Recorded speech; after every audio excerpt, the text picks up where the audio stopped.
नमस्कार दोस्तों। आज हम DSSB TGT 2014 का जो एग्ज़ाम हुआ था उसका रीजनिंग पार्ट सोल्व करेंगे। अगर आपने हमारे YouTube चैनल को सब्सक्राइब नहीं किया है तो सबसे पहले सब्सक्राइब कर लें, क्योंकि इससे आगे हम मैथ का पार्ट जो है वो भी लेंगे, उसकी वीडियो भी, और बाकी भी बहुत सारी वीडियो आएंगे 2018 वाले भी, ठीक है, मेल फीमेल अलग अलग। तो चलिए स्टार्ट करते हैं रीजनिंग पार्ट ऑफ 2014। तो देखिए यहाँ जो है रीजनिंग के 20 क्वेश्चन आते हैं, तो 21 से स्टार्ट हैं। Question number 21 is if D is equal to 4 and B A D is equal to 7 then what is the value of art. यहाँ देखिए कि डी जो है वो 4 दे रखा है, बी ए डी 7 दे रखा है। तो डी देखिए अल्फ़ाबेट्स में 4th नंबर पे आता है तो वो ही दे रखा है। ऐसे बी 2 पे आता है, ए 1 पे और ये 4 पे, तो इनको भी ऐड कर रखा है। तो ऐसे ही हम आंट जो है इसका लिख सकते हैं। ए जो है वो फर्स्ट नंबर पे आता है, एन एन और टी, ठीक है। अब जो एन है, अब हम इसके याद करने का सबसे आसान तरीका होता है इजोटी, ठीक है। इजोटी से हम अल्फ़ाबेट्स की नंबरिंग याद कर सकते हैं। इजोटी याद कर लीजिए, ई होता है 5th नंबर पे, जे 10th पे, ओ 15 और टी 20 और वाई जो है 25 नंबर पे। अगर आपको ये याद होंगे तो इनसे एक आध नंबर आगे पीछे जो हैं होंगे। जैसे कि अभी हमें एन का पता करना है, हमें पता है ओ 15 है और एन इससे पहले नंबर पे आता है, तो एन की वैल्यू जो है वो 14 हो जाएगी और टी यहाँ दे ही रखा है 20 है। तो अब इन सभी को अगर हम ऐड कर देंगे तो 20 + 14 + 1 आंसर हमारा आ जाएगा 35। चलिए नेक्स्ट क्वेश्चन है, if in a code fish is written as HKUJ in the same code how step can be written. देखिए यहाँ पर जो एफ है, फिश है, फिश के बाद लिख रखा है एच, फिश की जगह एच लिख रखा है, एफ की जगह एच लिखा है, तो FGH मीन्स 2 ऐड कर रखे हैं। आगे देखते हैं IJK, इसमें भी 2 ऐड हैं। STU इसमें भी 2 ऐड हैं। HIJ इसमें भी 2 ऐड हैं। तो इन सभी में 2 ऐड कर रखे हैं, तो हम ऐसा इसमें कर सकते हैं। तो S के बाद T के बाद आएगा U, तो U सभी में है, ठीक है। उसके बाद V U के बाद V, तो U के बाद V है लास्ट के 2 में। उसके बाद देखते हैं A के बाद B के बाद आता है C, तो हमारा आंसर हो जाएगा D। लास्ट वाला लेटर भी देख लेते हैं, B है, B के बाद C और D, तो हमारा जो है D आंसर सही हो जाएगा। Next question number 23, from the given response find the missing number in the given series. Given series में मिसिंग नंबर बताना आपको क्या होगा। 4 दिया है, 5 के बाद 7, 10, 14, 19। अगर आप यहाँ ध्यान से देखोगे तो क्या लग रहा है कि देखिए कि 4 के बाद 5 दिया, यहाँ 1 का डिफरेंस है, फिर 5 के बाद 7, यहाँ 2 का, 7 के बाद 10, 3 का डिफरेंस है, 10 के बाद 14, 4 का, 14 के बाद 19, 5 का डिफरेंस है। इट मीन्स यहाँ पर अब 6 का डिफरेंस आएगा, तो 19 + 6 25, तो इसका आंसर जो है 25 हो जाएगा। Now question number 24, find the missing date in the given series. Missing date बतानी है आपको गिवन सीरीज में कि यहाँ पर क्या है। नीचे कुछ डेट्स दे रखे हैं, उनमें से कोई एक आपको बतानी है।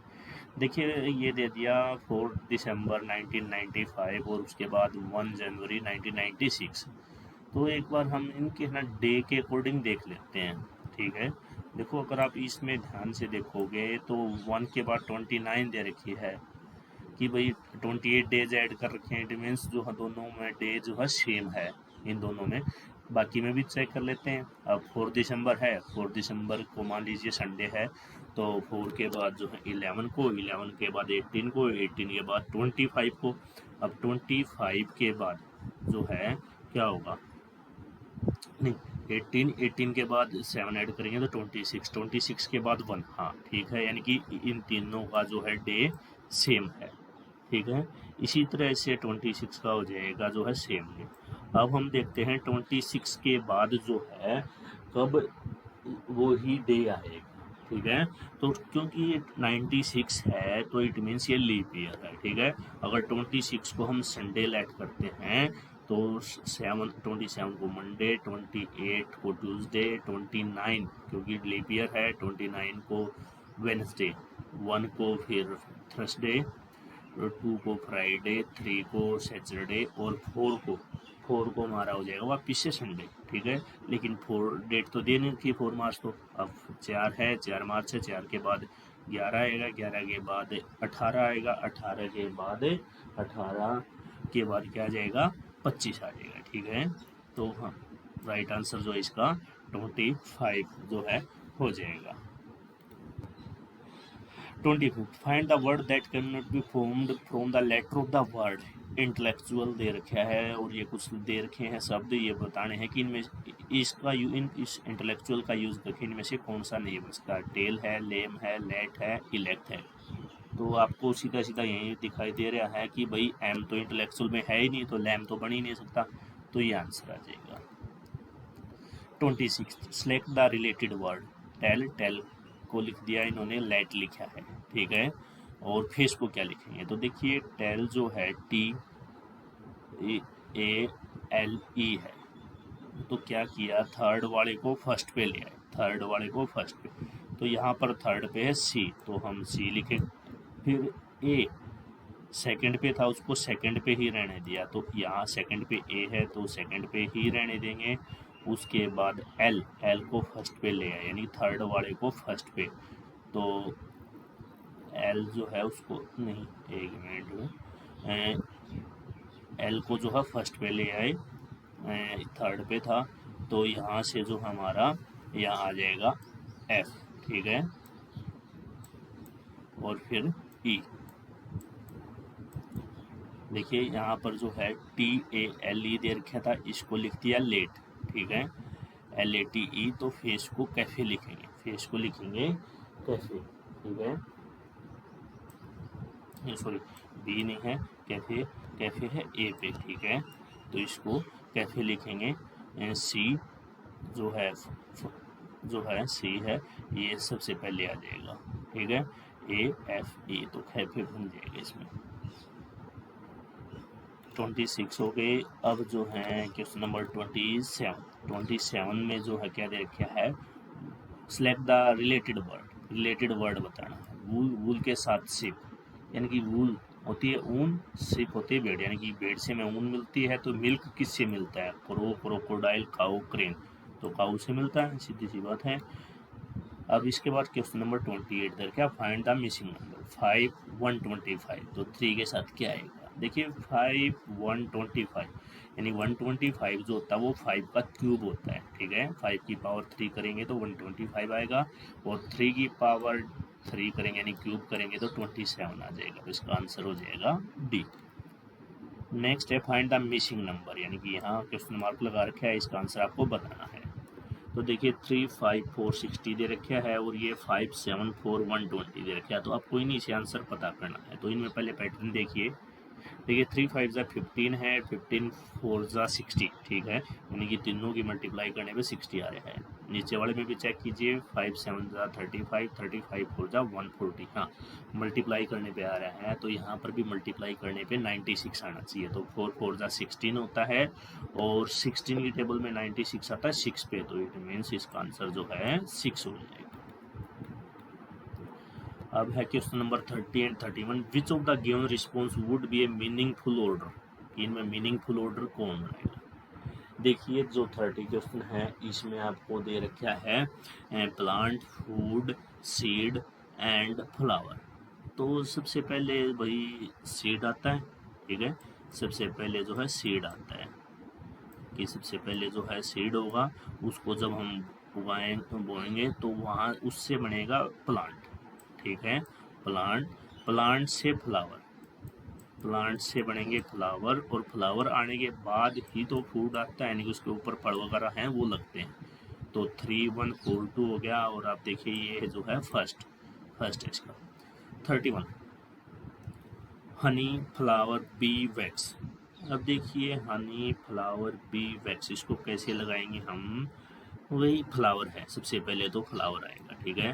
फ्लावर जब होंगे यानी फूल होंगे तो उनसे रस चूसेंगे कौन, नेक्टर जो है वो कौन लेंगे, बी लेंगी। तो थर्ड नंबर पे बी हैं, वो बनाएंगी शहद यानी हनी बनाएंगी, और उससे बन जाएगा वैक्स यानी कि मोम बनेगा।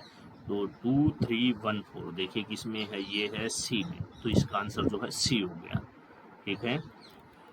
अब आगे बढ़ते हैं। अब यही क्वेश्चन जो है हिंदी में दे रखे हैं, हमने ये सारे कर चुके हैं हम। इसके बाद आ जाते हैं क्वेश्चन नंबर 32 पे। 32 जो है वर्ल्ड रिलेशन का चैप्टर है। अगर आपको वर्ल्ड रिलेशन नहीं आता, इसको समझना है, तो मेरी एक वीडियो है वो आप देख सकते हैं, यूट्यूब चैनल पे जाकर देखेंगे तो वहाँ ब्लड रिलेशन से रिलेटेड वीडियो आपको मिल जाएंगी। वैसे देखिए क्या है यहाँ पर, के इज सिस्टर ऑफ है, तो इसके लिए डायग्राम बनाना होता है। तो के जो है वो सिस्टर है एफ की, तो मैंने बताया था कि इनको हॉरिजॉन्टल लाइन में लिखेंगे, के is sister of A F. तो के सिस्टर है, हमें पता है, लेडी है, फीमेल है, तो इसके ऊपर माइनस का साइन लगा देंगे। एफ के बारे में अभी हमें कुछ नहीं पता। नेक्स्ट दे रखा है जी इज ब्रदर ऑफ सी, जी जो है सी का भाई है। अब ये अलग आ गए, एक बार थोड़ा आगे पढ़ते हैं। सी इज डॉटर ऑफ ए, ये भी दोनों अलग हो गए। अभी इन सब से कैसे कनेक्ट करें और आगे पढ़ेंगे। तो F is brother of A, F जो है वो भाई है ए का, इट मीन्स ए जो है इसी लाइन में आ जाएगा, एफ जो है वो भाई है, ठीक है। अब वापिस आते हैं, देखिए यहाँ दे रखा है, इस लाइन से पहले देखें, सी इज डॉटर ऑफ ए, सी जो है ए की डॉटर है, तो नीचे वाली लाइन में आ जाएगी। एंड उससे पहले दे रखा है जी इज ब्रदर ऑफ सी, कि जी जो जी है वो सी का भाई है, तो इस तरह का डायग्राम बन जाएगा आपका, ठीक है। क्वेश्चन पूछेगा हु इज अंकल ऑफ जी, जी का अंकल कौन है, तो जी के फादर हुए ए, और ए का भाई जो है, नहीं हमें नहीं पता ए भाई लेडीज है या जेंट्स है, तो यानी कि ए का जो है बेटा है जी, और ए का भाई है एफ, तो जी का जो अंकल है वो एफ होगा, ठीक है, एफ आंसर आ जाएगा। नेक्स्ट दे दिया, while a group photo family was taken the father was found to be sitting to the left. तो इसका डायग्राम हम बना लेते हैं कि फादर जो है वो लेफ्ट में बैठे हैं, ठीक है। किसके, father was found to be sitting to the left of son, कि ये फादर है, ठीक है। और इसके जो है फादर जो है वो सन के लेफ्ट में बैठा है, ठीक है, ये सन हो गया, तो इसके लेफ्ट में है father, father was found to be sitting to the left of son and right to grandfather, और ग्रैंड फादर के राइट में बैठा है, तो ग्रैंड फादर यहाँ आ जाएगा।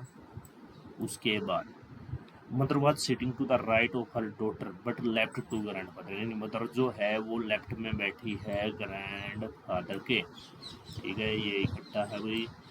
उसके बाद मतलब was sitting to the right of daughter, daughter के राइट में बैठी है, तो यहाँ डॉटर आ जाएगी।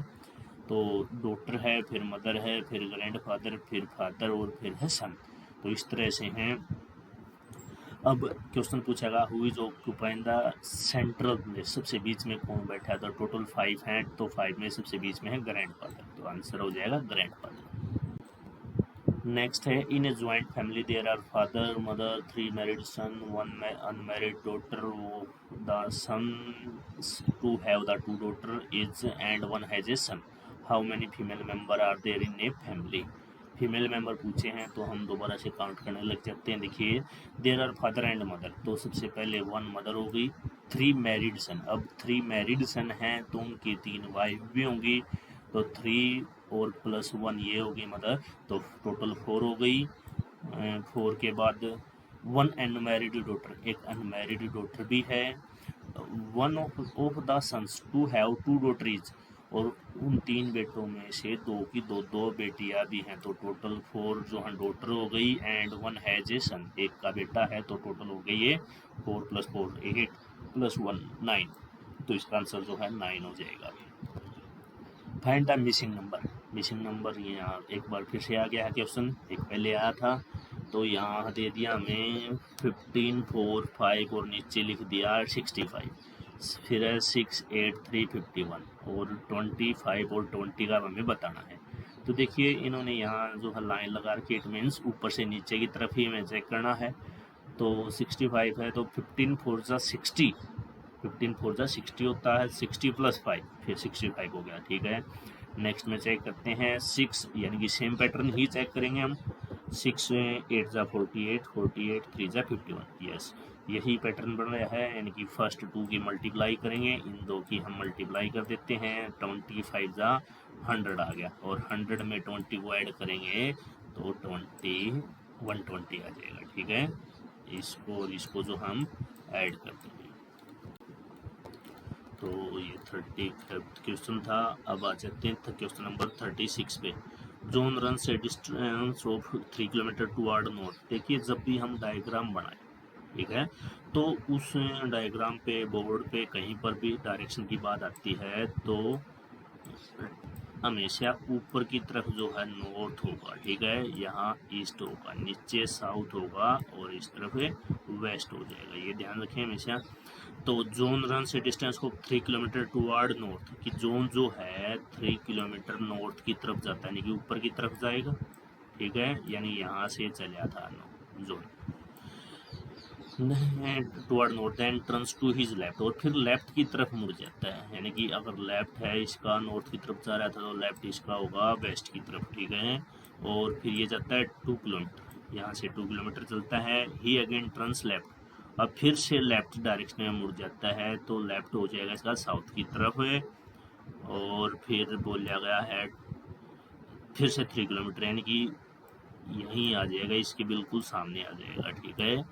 अब क्या दे दिया, at this point he turn to his left and run for 3 kilometre, अब यहाँ से फिर से लेफ्ट मुड़ता है, ठीक है, तो फिर से लेफ्ट मुड़ेगा तो वापिस इसी डायरेक्शन में, यानी कि 3 टाइम जब भी एक ही डायरेक्शन में मुड़ेगा तो वापिस उसी डायरेक्शन में चल पड़ेगा, ठीक है। फर्स्ट वाली लेफ्ट लेफ्ट लेफ्ट, सीधा चला, फिर लेफ्ट फिर लेफ्ट फिर लेफ्ट, तो वापिस उसी में। अगर राइट में हो तो भी, यानी कि राइट फिर राइट इस तरह, ठीक है। तो यहाँ से ये फिर से जो है लास्ट में कितना चला, 3 किलोमीटर, अब की बार 3 किलोमीटर चला, तो क्या करेगा, जो स्टार्टिंग पॉइंट था उसको क्रॉस कर जाएगा, क्योंकि देखिए ऊपर 2 किलोमीटर है, ठीक है, तो 2 और 1 जो है आगे की तरफ आ गया। How many kilometre away is he from the starting point से पूछा है। अब देखिए यहाँ से चल के ये 3 किलोमीटर चला था, ठीक है, 2 इधर रह गया, तो ये 1 किलोमीटर जो है वो दूर हो गया। नाउ क्वेश्चन नंबर है 37 का letter of Tilak are coded as 36845 and पर बार coded as 27595, and then how can Bharati be coded. अब देखिए यहाँ पर चेक कर लीजिए, जो कॉमन है उनका अगर आप चेक कीजिए एक बार, क्या वो सेम है। जैसे तिलक में ए है, ए का 5 दे रखा है, ठीक है, यहाँ पर ए है, इसका 5 दे दिया, इस ए का भी 5 दे दिया, इट मीन्स आपको यहीं से सारे कोड मिल जाएंगे, ठीक है। तो बी देखिए प्रभा में है, तो बी का जो है सेकंड नंबर पे लास्ट, तो 9 आएगा, ठीक है, 9। फिर एच जो है तिलक में है सेकंड नंबर पे, तो वहाँ से मिल जाएगा हमें 6। उसके बाद ए का हमें दे रखा है 5, तो 965। अब 965 अगर आप देखो सिर्फ किस में है, फर्स्ट में है, ठीक है, यहीं से हो जाएगा। आगे भी वैसे चेक कर सकते हैं। आर प्रभा में सेकंड नंबर पे है, तो 7, ये ठीक है। फिर ए का दोबारा से 5 है, टी स्टार्टिंग में है तिलक में, तो 3 है, और आई थर्ड नंबर पे 8 है, तो हमारा जो है फर्स्ट आंसर राइट हो जाएगा। वैसे हमें फर्स्ट 3 से ही पता लग गया था कि ए जो है राइट आंसर होगा। Question number 38, find the odd group from the given response. Odd group बताना है। 52 68 63 67 64 16 50 66। देखिए फर्स्ट वाले में दोनों में डिफरेंस कितना आ रहा है, 16 का, ठीक है, इसमें डिफरेंस है 14 का, इन दोनों में 16 का डिफरेंस है, इन दोनों में भी 16 का डिफरेंस है, तो सबसे अलग कौन हो गया, बी वाला हो गया, ठीक है, तो बी हमारा राइट आंसर हो जाएगा। वैसे ये दोनों ओड नंबर भी थे, बाकी सारे इवन नंबर थे। अब क्वेश्चन नंबर 39 पे आते हैं। 39 में दे रखा हमें कि भाई इफ प्लस मीन्स मल्टीप्लाई, कि प्लस की जगह हम मल्टीप्लाई लगा दें, तो हम चेंज करते चलेंगे साथ ही साथ। तो यहाँ प्लस था तो हमने यहाँ मल्टीप्लाई लिख दिया। माइनस मीन्स प्लस, माइनस जहाँ है वहाँ प्लस, तो ये हो गया हमारा प्लस हो गया। इसके बाद मल्टीप्लाई में डिवाइड, मल्टीप्लाई की जगह डिवाइड लिखेंगे एंड डिवाइड की जगह माइनस कर देंगे, तो ये साइन चेंज हो जाएंगे। अब हमें इसका आंसर बताना है। तो जैसा कि देखिए आपको पता है हम बोडोमास वाला फार्मूला जो है यूज करते हैं। तो सबसे पहले डिवाइड करेंगे, डिवाइड यहाँ 2 और 3 में है तो इसको हम 2/3 लिख देंगे क्योंकि डिवाइड तो ये हो नहीं रहा कम्प्लीटली। उसके बाद स्टार्टिंग में है मल्टीप्लाई, फिर मल्टीप्लाई करेंगे तो 18 6 होगा 108, 18 6 108 होगा। उसके बाद बीच में है प्लस का साइन इन दोनों के, तो प्लस का साइन आ गया, लास्ट में माइनस है तो ये -5 हो गया। अब प्लस माइनस बचा है, हमने पहले डिवाइड किया फिर मल्टीप्लाई किया, अब प्लस माइनस बचा तो हम एलसीएम लेके इसको सोल्व कर सकते हैं। तो 3 एलसीएम आ जाएगा, तो ये हो जाएगा 324 + 2 -15, ठीक है। अब यहाँ से 324 + 2 326, 326 - 15 311/3, यानी कि 100 से ऊपर आंसर हमारा आ रहा है, लेकिन ऑप्शन में हमारे पास 100 है ही नहीं। तो इट मीन्स इस क्वेश्चन में कुछ ना कुछ गड़बड़ दे रखी है, या तो ऑप्शन गलत है या फिर जो सिंबल चेंज किए गए हैं यहाँ पर कुछ गलती की गई है, ठीक है। वैसे इसका मेथड यही है। लास्ट क्वेश्चन आ गया हमारा question number 40, S is taller than Q. हम इसका यानी हाइट दे रखी है तो इसका डायग्राम बना लेते हैं, ठीक है। एस जो है, जो ज़्यादा लंबा होगा उसको ऊपर लिखेंगे, ठीक है। S is taller than Q, S जो है क्यू से टोलर है, and shorter than P, P से जो है छोटा है, ठीक है। डायग्राम बनाते वक्त थोड़ा बीच में स्पेस रखें ताकि कहीं अगर कोई बीच में एडजस्ट करना पड़े तो वो हो जाए। Shorter than P, R is shorter than T, R जो है टी से शॉर्टर है बट टोलर देन पी, कि आर जो है वो टी से तो छोटा है लेकिन पी से बड़ा है, लंबा है, तो आर जो है यहाँ आ जाएगा, ठीक है। और टी जो है और भी ऊपर आ जाएगा क्योंकि टी से जो है आर छोटा है। इफ दे, तो यही था, if they stand in a row in the ascending order of their height, who is standing in the middle, अगर इनको असेंडिंग ऑर्डर में खड़ा कर दें तो सबसे बीच में कौन होगा। तो सबसे बीच में जैसा कि आप देख पा रहे हैं टोटल 5 हैं, तो पी जो है वो मिडल में होगा, तो इसका आंसर जो है पी हो जाएगा। तो ये रीजनिंग पार्ट था। जल्द ही हम पार्ट यानी कि जो पार्ट 1 है DSSP TGT का 2014 वाला, उसका मैथ का जो सेक्शन है वो भी लेके आएंगे वीडियो। अगर आप ये चाहते हैं वीडियो देखना तो सब्सक्राइब कर लें, ठीक है। हमारा चैनल सब्सक्राइब करें और नोटिफिकेशन जो है बेल को ऑन कर लें। Thank you.